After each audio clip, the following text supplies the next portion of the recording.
សួស្តីប្រិយមិត្តទាំងអស់គ្នាយប់នេះគឺជាយប់ទី1ដែលខ្ញុំនិយាយពីរឿងមេចោមុននឹងឈានចូលដល់សាច់រឿងសូមបងប្អូនចុចសញ្ញា Subscribe អ្នកមួយដើម្បីទទួលបានរឿងថ្មីៗពីខ្ញុំបាទប៊ុននឿនបាទរឿងនេះដែរគឺរឿងមេចោម៉ៅកាលពីជំនាន់ដើមបងប្អូនមិនជំនាន់យើងឥឡូវទេកាលពីជំនាន់ខ្មែរក្រហមអញ្ចឹងរឿងហ្នឹងគឺកាលពីដើមមកគឺលោកមេចោម៉ៅហ្នឹងគាត់មានរស់នៅតំបន់ខេត្តកញ្ចេះហើយគាត់ធ្វើមុខរបររបស់គាត់គឺដើរលួចជាក្រុមអញ្ចឹងលួចគោក្របីកាលជំនាន់ហ្នឹងអត់មានអីទេមានក្រៅពីគោក្របីអញ្ចឹងព្រោះអត់មានម៉ូតូឡើងដូចសម័យឥឡូវទេអញ្ចឹងជំនាន់ហ្នឹងគឺគេដើរលួចគោក្របីអញ្ចឹងហើយគាត់តែងតែនាំក្រុមចោរគ្នាគាត់ហ្នឹងដើរពីមួយស្រុកមួយទៅស្រុកមួយហើយគាត់តែងតែលួចបានជារៀងរហូតលួចអត់ដែលមានបរាជ័យទេគឺជោគជ័យរហូតដោយបងប្អូនបានដឹងអញ្ចឹងគឺមេចោគឺសុទ្ធតែអ្នកចេះអាគមអូមអាមខ្លះហើយអញ្ចឹងគឺគាត់ធ្វើដំណើរចេញលួចបានជោគជ័យរហូតគឺអត់ដែលមានអ្នកណាចាប់គាត់បានទេហើយក៏មិនអាចមានអ្នកណាធ្វើអីគាត់បានដែរដោយសារតែគាត់ជាមេចោដ៏ល្បីមួយហើយគាត់ចេះអាគមអូមអាមខ្លះ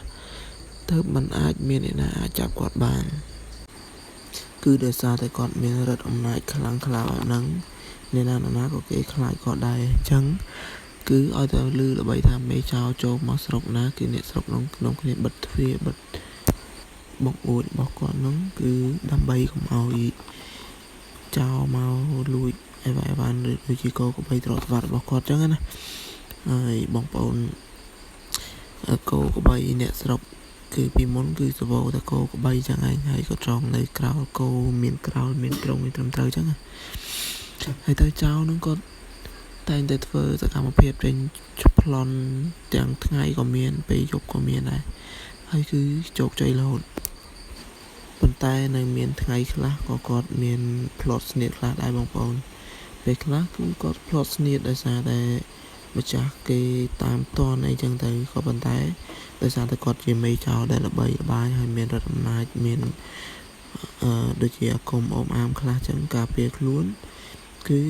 ម្ចាស់គោក្របីជំនាន់នោះគឺគេមានកំភ្លើងកាន់អត់មែនដូចសម័យយើងឥឡូវទេគឺសម័យនោះគឺគេអាចប្រើប្រាស់កំភ្លើងប្រើប្រាស់អាវុធអីផ្សេងបានចឹងហើយម្ចាស់គេក៏អាចក៏ដូចជាមានអាវុធមានកំភ្លើងនៅដៃចឹងគេអាចនឹងបាញ់តបតជាមួយនឹងចោលចឹងប៉ុន្តែដោយសារតែគាត់មានរដ្ឋអំណាចមានអាគមមានរបស់ការពារនៅជាប់ខ្លួនជានិច្ចចឹងគឺมันអាចធ្វើអ្វីគាត់បានទេគឺមានន័យថាកំភ្លើងដែលប្រជាជនដែលបាញ់ទៅនឹងគឺកំភ្លើងរបស់ប្រជាជនដែលត្រូវបាញ់ដែលយកមកបាញ់ហ្នឹងគឺបាញ់អត់ចេញគ្រាប់ទេបងប្អូនគឺវាខ្លាយទៅជាកំភ្លើងដែលខូចគាំងជាប់គាំងក៏ប៉ុន្តែក្រោយពេលដែលគាត់ត្រឡប់ទៅវិញគាត់បាញ់បានធម្មតាក៏ប៉ុន្តែដល់ពេលគាត់បាញ់លើមេចោហ្នឹងគឺបាញ់អត់បានទេដោយសារគាត់មានអាគមអូមអាមការពារខ្លួនអញ្ចឹងក៏ប៉ុន្តែមនុស្សយើងម្នាក់ទោះបីជាខ្លាំងក្លាយ៉ាងណាក៏មិនអាចទប់ទល់ជាមួយនឹងអំពើល្អបានដែរដូចជាមេចោនេះអញ្ចឹងថ្ងៃណាមួយគាត់គង់តែផ្លត់ស្នៀតក៏ដូចជាអស់លក្ខអាចនឹងត្រូវមានអ្នកស្រុកអ្នកភូមិអាចសម្រាប់គាត់បានដូចតែគ្នាអញ្ចឹង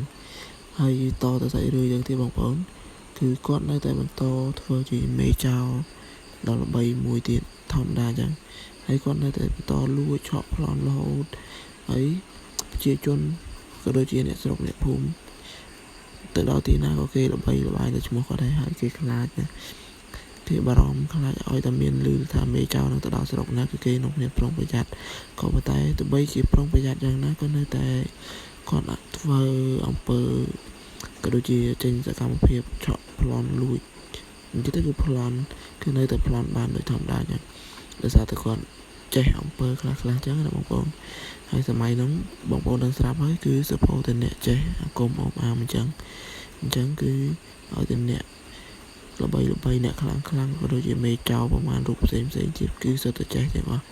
ដោយសារតែចំនួនហ្នឹងគឺអំពើអាគមអូមអាមគឺល្បីខ្លាំងដូច្នេះហើយយើងអត់ចេះអីគឺมันអាចធ្វើអ្វីគេអ្នកចេះអាគមខ្លាំងបានទេអញ្ចឹងរឿងនេះខ្ញុំសូមកាត់ត្រឹមប៉ុណ្ណេះសិនបងប្អូននៅយប់ក្រោយទៀតខ្ញុំនឹងបន្តសាច់រឿងនេះទៀតចែកជូនបងប្អូនស្ដាប់ព្រោះរឿងនេះគឺជារឿងពិតបងប្អូនវា មានកើតឡើងនៅក្នុងខេត្តកោះចេះគឺជាដងជីតារបស់ខ្ញុំគាត់ធ្លាប់និយាយឲ្យខ្ញុំស្ដាប់ហើយខ្ញុំក៏យកមកចែកម្លែកចែកជូនបងប្អូនសូមបងប្អូនរងចាំស្ដាប់នៅវីដេអូយប់ក្រោយទៀតភាគ2អរគុណច្រើនបងប្អូន